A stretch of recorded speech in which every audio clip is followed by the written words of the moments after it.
Hello and welcome to On the Kerbs. I'm your host, Team Albus Daily. Joining me this week is the third member of Team Valkyrie, Shannon Tobin. I interviewed her cohorts, Amy Riley and Magdalena King, last year, so I'm happy I've finally been able to complete this set here today. Shannon and I caught up a little while back to chat about her whirlwind year where she co-founded Team Valkyrie, began working for Alpine, beat Oscar Piastri in a go-kart race, and participated in the 24 Hours of Silverstone. And those are just some of the highlights. So let's just get straight into it, and I hope you enjoy our conversation.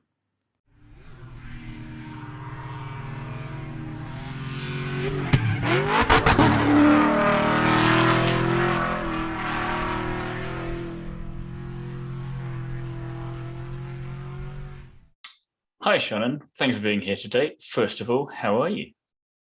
I'm good, thank you. Thank you for having me. How are you?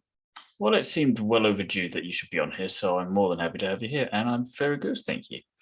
And the first question I always like to ask everyone who comes on here, what first got you into motorsport? So that's a bit of a funny question for me It because started already. I grew up watching Top Gear, grew up watching Formula One with my dad, had barely any interest in actually getting into motorsport when I was younger. Didn't even go karting until I was 14, I think, and only did it occasionally, and just concentrated on horses pretty much my whole life. At least it's some With that form of kind of horsepower. some form of horsepower, but not quite as much fun. And there was that little niggle in the background that always kind of made me want to try it, but never got around to it. And then obviously the opportunity presented itself last year with Formula Woman, and I just jumped at the chance to give it a go. So And it's here we are. aggressively expanded since then, you could say. You could say that it's been a bit of a whirlwind because we're literally dead on nearly to the day a year down the line from my first ever time on track. And since then I have been racing. I've got my ARS license. I've moved country, started work for Formula One team, met loads of really incredible people, and just completely turned my life upside down. And as you mentioned just before we hit recording, beaten Oscar Piastri in go-karting. So, humble brag. I'll do that for you. Oh yeah, it was a shame it was ruined by a red flag, but it was nearly official. F1 seems to just have that these days, so It was exactly like F1. that's what it felt like anyway. Oh yeah, the minute he went out on track, I was like, "Ooh, race at the same time, wicked." So yeah, it was interesting because it was a team endurance race, and we were like, "Who's going to end up on track at the same time?" You just timed that perfectly. Timed it perfectly. We don't know what strategy they were going with because we thought they'd put fastest driver last or first, smack bang in the middle. I was like, wicked. So you got to test him out and make sure he get all the kinks out before he actually needs to do it properly. No, it was a good evening, and it was very, very nice of him to actually show up as well and, say hi to everyone, say goodbye properly and everything. So yeah, it was a really, really cool evening, to be fair. One of the other cool things that you're associated with is that you are one of the founding fathers of Team Valkyrie. So what led to this, and tell us all about the team and what I've written mission here of what your mission is. Mission sounds like a good word for it. So after the Formula One competition, a few of us got together and decided we still wanted to race. We weren't going to give up. We hadn't put all this time and effort and love and passion into something to just go back to our normal day-to-day lives. And someone had put in my head that C1s were a really good championship to start out with, and I kind of passed that on to the girls, and we went, what should we start with? Well, why don't we go all out? We'll go for Citroen C1s. We'll go 24 hours at Silverstone. We'll do like the biggest, longest stints we can possibly manage on our first ever race, and we won't take it easy at all. So we did our first race at Silverstone. Loved it, even though it was dark and 2 a.m. for my stint, and I had no idea where I was going. I do remember seeing that at the time. I thought, ambitious. Very ambitious. We don't do things by halves. So we did our first race, decided we loved it, not that we expected anything else, and that we wanted to continue for the rest of the season. And we sat down and decided we wanted to rebrand, we wanted a name, we wanted a mission statement, we wanted to really go for it. So that's what we did. We sat down, we came up with a name that represents femininity, strength, all these things. Valkyrie is both strong and feminine, but also impactful, and it just sounded larger than what we'd originally anticipated. Had you And just watched the we third thought Thor film and fallen in love with Tessa Thompson? Because that's completely maybe a understandable. little bit. Well, I am a huge Marvel fan as well, which funny enough the other girls aren't, so they didn't get the whole link. But I was like, Wasted. the minute it was like Valkyrie, I was like, yes, please. I I love feel that. like that's got to be an opportunity for the future for some kind of at least content production for the team. Just somehow Tessa Thompson turns up and you just have a thing like, look who's driving the Valkyrie. It's Valkyrie. Right? I think that's a great idea. I think we should just get we should just be in the movies. I wondered how long it would be before you jumped to that level. I was like, you've got to work towards it. You can't just jump straight How in. many times we just go straight for the heart, the high point, True. Can't start with a sprint race, we go straight for the 24-hour. But Thor yeah, 6, Thor so we does the came up 24 hours of Silverstone. yeah, but we came up with the name and the branding, and it was one of those things, it just clicked instantly. We loved it. And our mission was exactly that, to bring and encourage more women into motorsport, to provide a safe space. We wanted to show that we deserve to be there just as much as anyone else, and we're talented. And even though we're just starting out, we have aims and dreams and a lot of ambition and persistence. And here we are. I say anyone who's ever either watched an interview or met you, any of you, knows how just extremely competitive you are, no matter anything else. So that was always going to fuel that determination and drive there, I think. Yeah, we might be mildly competitive. For those of you who don't believe us, go back and have a look at the Undercut Podcast summer break quiz episode that Ellie May hosted and have fun with that. They're definitely not competitive at all. Not at all. I don't know what you're talking about. But so yeah, no, we are very competitive, and put the three of us together, and we can be a lot to handle, one could say. But I'm brave enough and wise enough to know not to comment there, and I will move swiftly on. That is what you do with a lot of your time, but in your spare time, you work for Alpine. So what do you do there, and what is it like being part of an F1 team? So I am currently a user experience intern. It's a bit of a change of career for me because, as I said, I had horses. I worked with horses, more marketing, things like that. Previously, sales. And when the opportunity for the job popped up, I applied, and here we are. But the job is very much easy as pie. Yeah. Well, I'll just skip across all the difficult part. But yeah, no, actually, the job came across at the right time.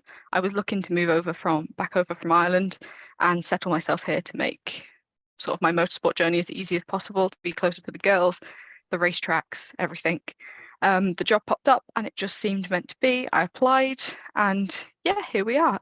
User experience intern, so I work in the IT department, and we look after some of the user experience for a lot of the software, the apps that they develop there. We do a lot of internal communications for the IT department, so when they launch software, things like that. Currently doing some cybersecurity training for the company. So the job role involves a lot. It's quite a varied role, but it's very enjoyable. Alpine is a cool place to work. I mean, nothing beats walking into the office in the morning and just seeing Formula One cars in the race base. Like, you can't really beat that. No. So. I'm saying you kind of have that for all of. I'm thinking of the other teams there, but they all pretty much have that. So it's guaranteed that regardless of if you stick with Alpine or you go somewhere else in the future, you're always going to have that stupidly cool experience first thing in the morning. Yeah, that's it. Like, it's. I mean, I assume people get used to it. I haven't yet, but every time you kind walk of don't in, want to get used to that though. No, not really. But you walk in and you see a Formula One car, or you see a driver, and you're just like, wicked, and then you just carry on with your day. But it just is it kind that of kind of like brightens the inner day. child part of yourself from when you were watching it? Yeah. A little bit. Yeah, it's just I do get a little giddy sometimes when I'm like walking through and I'm like, well, Formula One cars, such one. But yeah, So when are they going to find out that I'm here and I shouldn't be? Yeah, I did get to see the wind tunnel the other week. That was pretty epic. So I do try and get into see places that I'm not supposed to be in, but they're very, We've very got it good on. about We've it. got it So on it's all record right. now. I don't sneak in anywhere without permission first. But yeah, it's really interesting to see how everything works behind the scenes as well, because there's so much that happens that we don't get to see from the outside. So much time and effort and everything from politics to costs, and there's just so much goes on behind the scenes that we don't get to see. We just get to enjoy the racing and some of the drama that's portrayed. That it really shines a whole new light on the sport and how much is actually involved, and the ups and the downs of it as well. So it's I very, am very still waiting for interesting. the F1 spin-off of The Office featuring you in one of those roles there. So it's only a matter of time, surely. To be fair, that would be pretty funny. So I don't if think they you'd did need bring... to even write a lot of that for script wise. You could just stick a few cameras in there and just let it all happen. I think you, yeah, pretty much. If they just put the cameras in, no script needed. But no, to be fair, well, my colleagues that I work closely with are all pretty cool and quite funny. So as I said, you could just stick the cameras in and see what happens. But it is a nice place to work, and there's so much I've still got left to see that I haven't seen yet because I haven't been there that long. And You've not snuck learn into new stuff everywhere every yet. day. I haven't snuck into everywhere yet. No, I keep finding new places. So it's all right. Otmar walks in. What are you doing in my office? Nothing. I haven't found his office yet. But yeah, no, there's, as I said, so much to see behind the scenes that people don't realize. It's actually insane how much more there is to the sport than what we get to see from the outside, to be fair. And jokes aside, it is kind of getting closer towards seeing that side of things, I feel like now, because we're in that time where there is just more access to teams behind the scenes and more focus on the people that you wouldn't normally get to see. So as inevitable as an Office F1 themed TV show is, you also think that that kind of content is also inevitably going to happen at some point soon. And why not? Essentially, it's again, everyone wants to have a peek behind the curtain and see what is going on around there, see how much all of these things impact it. I mean, we don't know specifically, for example, what Red Bull overspent on, but you want to see behind the scenes on where that was, regardless of where it is, because it'd just be interesting to how have you managed to do that? And you want to see that for all the teams. And I'm like, oh, if that's how Red Bull do it, how do Alpine do it? How do Ferrari do it? Because you imagine there's going to be massive differences between all of those as well. And again, as good as seeing women drivers is for women who want to get into that side of things, that's obviously not the only job for women in motorsport. No, absolutely. So there's so many jobs in motorsport, and I think Alpine have really, to be fair to them, really tried to push this with their Race Her program lately. So their aim is to have up to 50% of the workforce female in the next few years, and I think they're at about 20% now. And there's so many jobs. We have engineers, we have mechanics. Cleo is now a number 2 mechanic for Alpine. There's so many different roles. It's been great watching her come up through the ranks. It's been amazing. Like when she joined, me and Kerry, because obviously Kerry works at Alpine as well, we're like, yes, another one for the team. But yeah, no, there's so many different roles involved. It's a slow invasion by Shannon and her friends is what I'm hearing. We're slowly invading, yes. But coming yeah, into the there's so office. many. What are you doing here? Oh, I'm the boss now. Sorry, Otmar. My job now, I've taken over. Yeah, no, there's so many roles, from engineers and mechanics to marketing and finance to aerodynamicists, composites. Like there's so many different roles in the business that you don't even realize are there. Like I didn't even realize there was that many different types of things you could do related to Formula One cars before I joined. So yeah, so many roles apart from the driving, but obviously the driving's a little bit more fun if we can get away with it. But yes, so many different roles, and to be fair to them, they are pushing for that as well. And I think it's really important for younger girls in high school, girls in primary schools to see that they don't, they can move into these areas as well. And once they start seeing more women in those kind of roles, then they can aspire to be them as well, which is really cool. And again, there was a podcast sometime in the last few months, I forget when because time is a blur, but McLaren Applied, there was a podcast there that Fred Rosmer and James Baldwin hosted, which really looked at these jobs, like you were saying, aerodynamicists and composites and all the rest of these things that you've got to really think about. What the heck is that actual job? I know nothing about this, and yet I'm a big F1 fan, and yet I recognize those words, but if you ask me what it was, and really deep Yeah, diving into that, and you think, well, if McLaren get that, surely Alpine should have a version, should send these two off to do for all the teams and do this and find out more about it. So again, it's great to see that peeling back of the layer, as you say, and show that there are plenty of other options aside from racing, as fun as that is, for women in motorsport. that's it. And like as I said, when I joined, I had no idea what half of the roles were that people actually have. I'm still learning at the moment, because there are just so many. There's hundreds and hundreds of different roles, from wind tunnel operations to, as we said, aerodynamicists, composites, design, stress and test and build, and just could go on for days. And a lot of people don't realize that when they look at Formula One. They see the engineers, they see the mechanics, they see the car, and they see the driver, the team principal, and they think that's Formula it. One. And you forget about the 900 people that are You working forget behind the it's not the scenes. 60s and 70s. That isn't just it anymore. There's a lot more people Yeah, involved.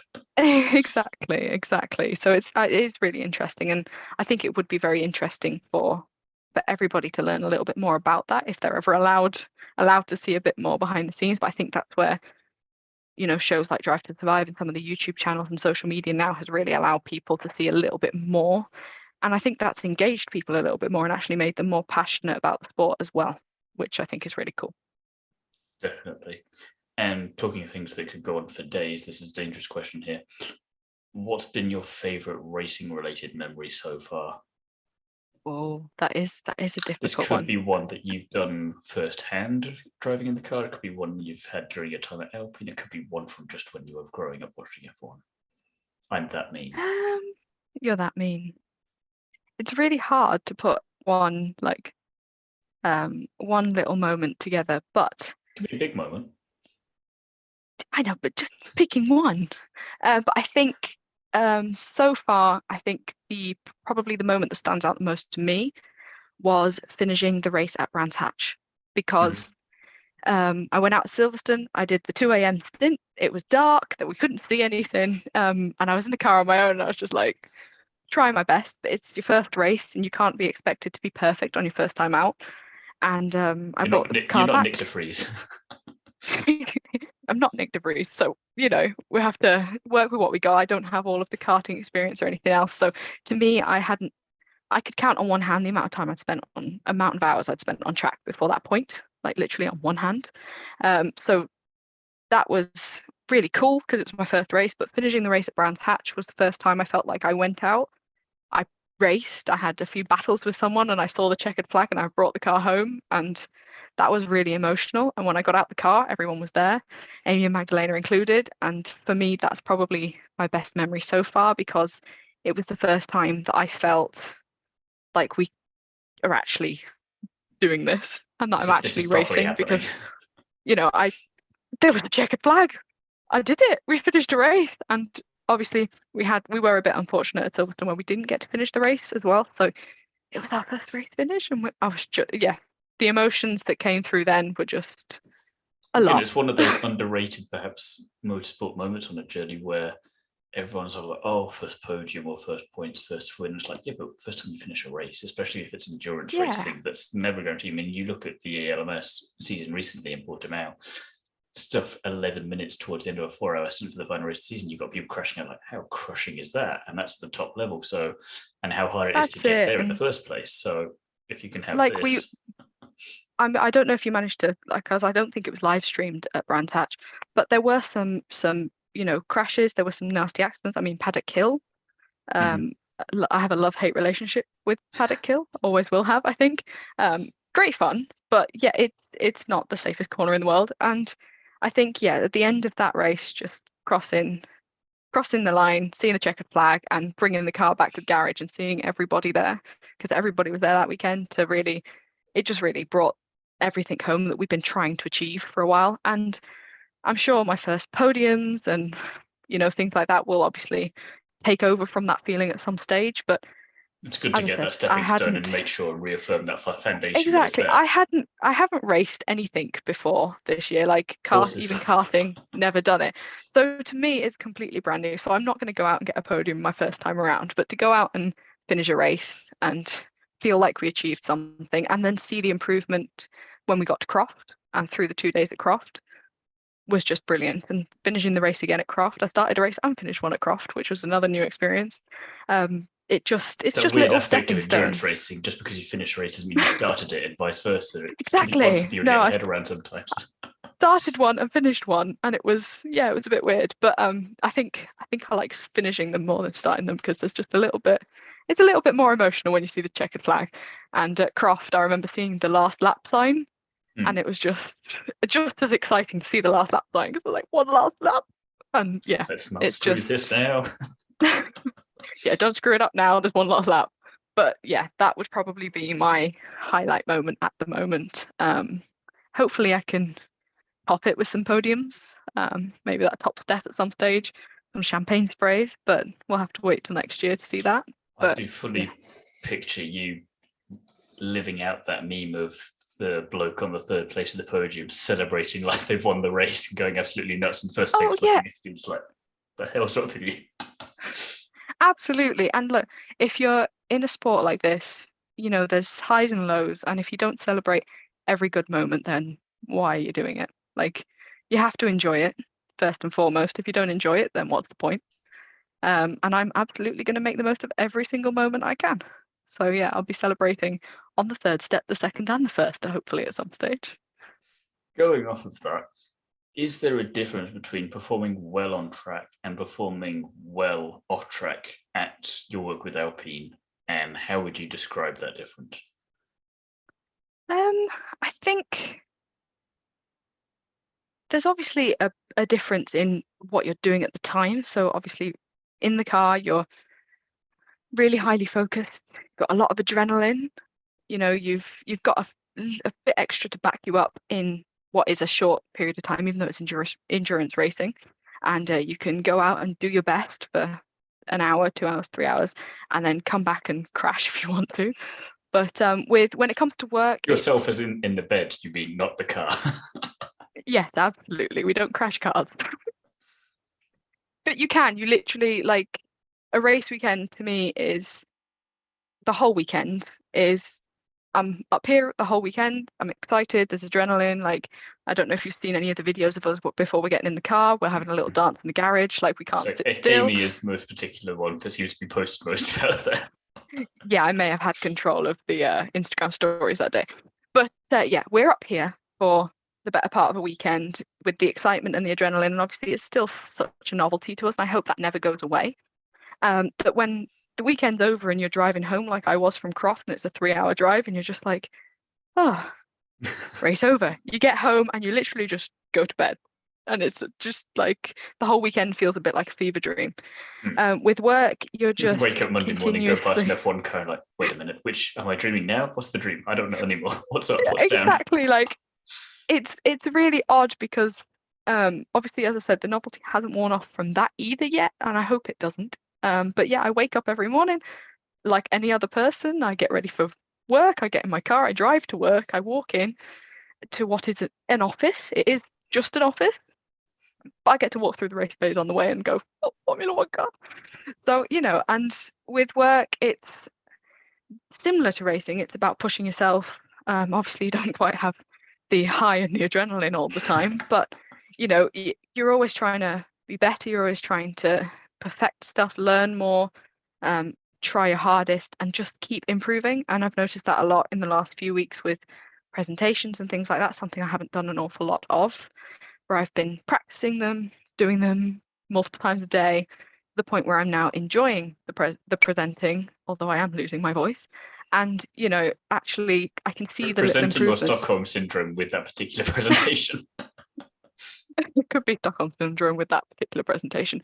But I've noticed, much like I know you notice with your lap times coming down, I've noticed improvements in things I've learned at work, from presenting to writing certain communications emails, to little bits and pieces from when I started, that I look back now and I think, what an improvement. The same way I look at my first race and go, I thought it was wicked at the time, but frankly, you're a lot better now. So, I think they're the similarities between the two, where you're just constantly improving and you can take some time to reflect on that. And that's really cool. Definitely. And switching gears slightly then, because we've talked about Valkyrie, mentioned about how it kicked off with you wouldn't have known any of them if it wasn't from a woman, so there was the silver lining there. But then there's also W Series, and I was intrigued to get your take on it, on how important is it, in your opinion, to promoting women in motorsport, both on and off track? W Series has, I know, had a lot of controversial opinions one way or another. To me, that series was about putting female drivers out there. Quite literally, it was basically saying, here's a bunch of women who drive fast cars. They can drive fast cars and they deserve to be here. And we're going to put them on a platform where they can show everybody else exactly what they can do. And I know it was a bit controversial because it was just women in the series, and some people argued that they should be racing against the men, equally, because that's what the sport's about. And whilst I agree with that, I also understand that it can be very difficult to get to that point. It can be very difficult to get seat time, to promote yourselves, and to have the opportunity to prove what you can do, because it's not easy. It's not easy. It did seem like it was one of those things where obviously we would prefer that as well, but no one's giving us the bloody chance to, so we have to do this to get there. Exactly. Like, if you ask any of the drivers, I'm sure they will tell you, I've had the privilege to meet a few of them, that if they had the opportunities that a lot of the male drivers have had, and don't get me wrong, there's a lot of male drivers that don't get the opportunities, it's such a hard sport anyway, they would absolutely be battling with them as well, because that's what they want to be doing. They want to be held on the same level, they want to deserve to be there, and they want to win fair and square against men driving as well. So that's like their ultimate goal. Otherwise, they wouldn't be doing it. And I think W Series just happened to highlight and give them an opportunity to get some more seat time, to get some more experience, to experience what it can be like to be on the platform of Formula One, which I think was really, really incredible opportunity for them to travel. And they also received a hell of a lot of respect from other drivers, from the Formula One drivers and things like that, who were there supporting them as well. So to me, I think the series was brilliant. I think it's a great opportunity for them. I think it's really sad that they've had to stop for the last 3 races due to finances, but finances is something that's incredibly difficult in motorsport. Everybody knows that, and I really hope they can get back out next year. But yeah, I think there's pros and cons to everything, and I think the pros with W Series was all of those. Here comes the politics answer. The politics answer. But no, but I truly, I mean, if someone turned around to me and gave me that opportunity, I would jump at the chance. I certainly wouldn't say no. And like you touched on earlier, you say about Cleo coming up into Alpine. She was a W Series mechanic before then, and it gave her the chance as the mechanic and the engineering side of things, not just the driving. It gives you the chance there to jump up and go there. And with Lindsay, I think she's then gone up into MP Motorsport in Formula 3 and had a couple of rounds there as well. So again, it's proving to be giving these people these opportunities that they might not have gotten otherwise. And it's not just absolutely the drivers. Both drivers and, as I said, mechanics, engineers behind the scenes. It's just created another stepping stone, and it's created a stepping stone that they can actually get to hopefully propel themselves forward. I think everybody was a little gutted to see that there wasn't quite anywhere for the drivers to go at the moment after W Series, and I really hope that changes as well. But it's a leap pad. It's another step. It's getting women out. It's getting them driving. It's getting them racing. It's very entertaining to watch, and I think everybody appreciates some of the close racing that they've seen this season and last season. So yeah, to me it was a brilliant series, and I really hope it continues to be a brilliant series. And I hope to see engineers and mechanics as well as drivers progressing into some of the further series going forward. Next question then. What is on your motorsport bucket list? Oh, that is a very long list. Okay, 3 things on your motorsport bucket list. 3 things on my motorsport bucket list. Le Mans is on my list, both to spectate and to drive. Technically, you could do both in one go. Technically. Just run around the Obviously, track if I and have just to go choose, watch Amy and Magdalena doing it, then come back around and run around and do it from there. could very well do that. That's what we do at C1. But yeah, to drive there would be incredible. I would still like to test a single seater. It's on my bucket list. I haven't sat in one yet. Another I reason haven't had W the Series chance. needs to survive another year. Yeah, another reason. But yeah, that's another one on my bucket list. What else? Trying to pick. Yeah, single seater, Le Mans.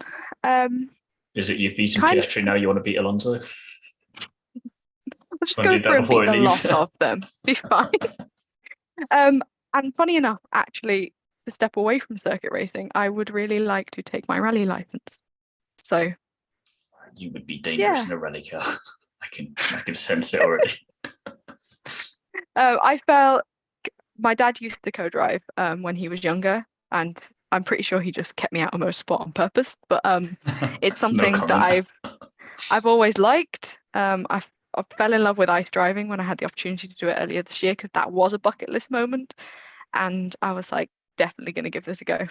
So yeah, those probably my three top Say things on my list. plenty of breadth in those three as well there. So it's going to be one of those. Nice variety. Yeah, women of many talents there in the motorsport world. Well, I'm kind of one of those people that just likes to try new things, and I'm one of those people that also uses the phrase, what's the worst that can happen? So I can be a little dangerous sometimes because I'm just like, I'm wicked, glad. we'll I'm give it a glad go. you backed up my comment on you being dangerous in a rally car so soon after I made that point. Not That's very nice of literally you. dangerous, just, I think I'd be all right in a rally car. We'll be all right. We'll It's leave it more there. it's more the following direction. Yeah, that's actually. You know what? I'll ask a fun question based off that. Then Amy and Okay. Magdalena for a co-driver. Oh, oh God. That is a very good question. I feel like they both have their positive qualities. Oh dear, that's not how you start a good answer. Oh, this is going to be really difficult because one of them's definitely going to murder me after this. I think, Oh, you haven't seen the question I've got for later yet. oh no. I think Amy might keep her cool a little more with telling me where to go and if I miss a turn. Magdalena will get the message across very, very strongly as to where I'm supposed to be going and what I'm supposed to be doing. Wouldn't want to miss a turn because that might be detrimental to my health. But In yeah, more ways than no, one. in more ways than one. But no, I think as I said, they're two completely different personalities. Thankfully, when I'm on a track, I'm not. I'm out there on my own, and we currently have no radio, which is wicked. But I might. Yeah, I don't know if I could pick between them. I might just have to look elsewhere. Try again in a minute with a different thing. Two other non-racing related questions to finish off then. Okay. Would you rather have all fingers on your hands and feet or all toes? Fingers. One, more useful. Two, don't like toes. So definitely Fair enough, fingers. Bosch. Simple answer. Very simple answer. Final question then, which could be the one you get in the most trouble for with your cohorts. If you had to be Okay. trapped on a desert island with either Amy or Magdalena, who would you rather be stuck with? That is a very, very, very good question. And why? And why? While I'm here, I might as well dig the knife in. Oh, very good question. I see your delaying tactics are going well as well. It's a very difficult question to answer, actually. I mean, the easy answer would be neither. You'd rather just go it alone. I mean, it would be easier for me if I just went it alone. But less drama. oh dear, I feel like who's going to be more practical about things? Who's going to, be the most Don't helpful? involve me in this. I'm not getting involved. Oh dear. Gut instinct. Because you thought of one before the other. Admit it. Oh dear. I think Look at her trying to figure out a way out of this. I'm leaving all of this in. this is a really difficult question. Can we leave both of them on a desert island? Seems mean, but I like it as an answer. The better. They can just tolerate each other on a desert island. It'll be fine. No, I It's think a frightening prospect. I'm gonna have to give you an answer now. I think for the reason that I feel like we'd probably just find some rum somewhere and chill out, Magdalena. Fair Because enough. we just end up chilling out on the beach with some rum. As far as with Amy, I feel like she'd be really practical, like she'd get everything done. We'd have a campfire and a little hut and be all sorted. So Like it's really Treasure hard to Island, choose. immediately But have a little fort with battlements and everything. yeah, exactly. She'll have a whole village built, I feel like, by by the end of the day. So it would really depend what mood I'm in, but the rum is kind of more appealing. Because I'll be stranded on a desert island, so what else am I gonna have to do? So Fair enough. yeah. You managed to get yourself out of that predicament quite well in the end. So congratulations for that. I think you'll get away with it. Well, it has been an absolute pleasure chatting with you today, and I want to wish you the best of luck for everything racing-wise and non-racing-wise with Alpine for the rest of the year, 2023 and beyond. Thank you. Thank you for having me. It's been a pleasure.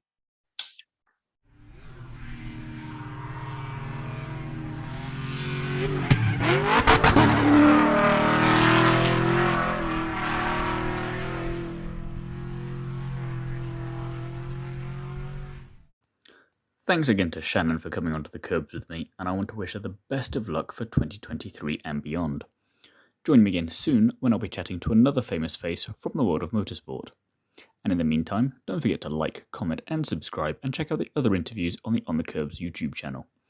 If you want to hear more from me, you can listen to me chat about F1, amongst other things, over on the Undercut podcast, and you can also hear me dissecting everything Nitro RX related, including chatting with special guests, over on the Nitro RX podcast. Both podcasts are available here on YouTube, as well as over on Spotify, Apple Podcasts, and wherever else you like to listen.